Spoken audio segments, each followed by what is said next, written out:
Dust motes danced in the single beam of light, piercing the attic's gloom, illuminating a forgotten corner.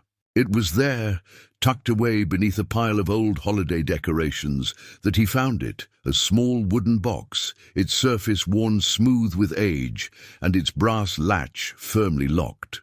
A strange curiosity, a pull he couldn't explain, urged him to carry it downstairs. After a bit of work with a small screwdriver, the lock clicked open. Inside, nestled in faded velvet, lay items that seemed to belong to another person, another life entirely.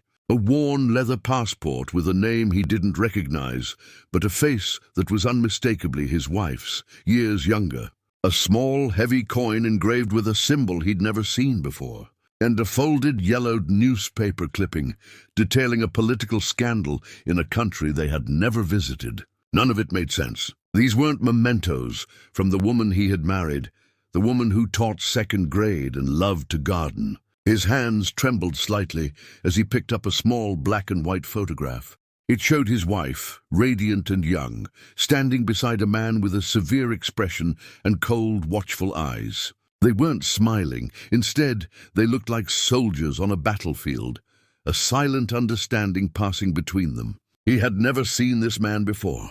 Tucked behind the photo was a letter, the ink faded and the paper fragile. The words were cryptic, speaking of extraction points, compromised assets, and a final directive. A chill crept down his spine as he read the last line. "Burn this. Forget me. Live a normal life." The letter hinted at a world of shadows and danger, a world completely at odds with the quiet suburban life they had built together over 15 years. The woman in these artifacts was a ghost, a stranger who looked just like his wife. Later that evening, as she hummed a familiar tune while making dinner, he approached her, his heart pounding a nervous rhythm against his ribs. He placed the box on the kitchen island, the contents spread out like evidence in a trial. He watched her face, searching for a flicker of recognition.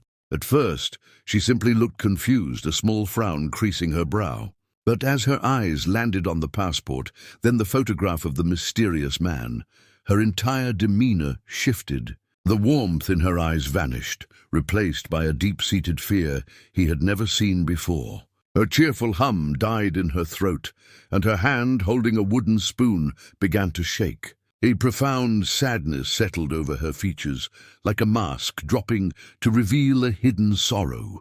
The silence in the room was heavy, suffocating, filled with the unsaid weight of a lifetime of secrets. In the ensuing quiet, fractured images began to flood his mind, not his own memories, but hers, as if her silence was projecting them directly into his consciousness. He saw her in a dimly lit European cafe, exchanging a package with an unseen contact. He saw her practicing at a firing range, her focus absolute, her movements precise and deadly.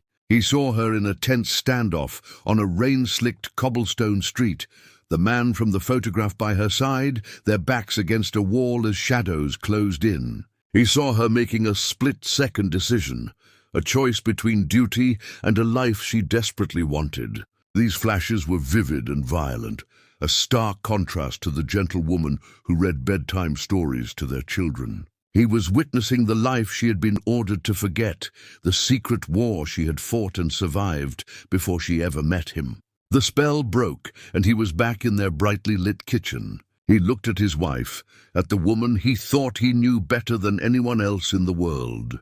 But the person standing before him was now a stranger, her eyes holding the depth of a past he could never comprehend. The foundations of their shared life, everything he believed to be true, had crumbled into dust. He saw the love in her eyes, but it was now tinged with the regret of a necessary deception. The future they had planned together now felt like a fragile illusion, overshadowed by the reality of who she had been. An abyss of uncertainty opened between them, and as the video ends, all that remains is the profound, heartbreaking question of whether you can ever truly know the person you love.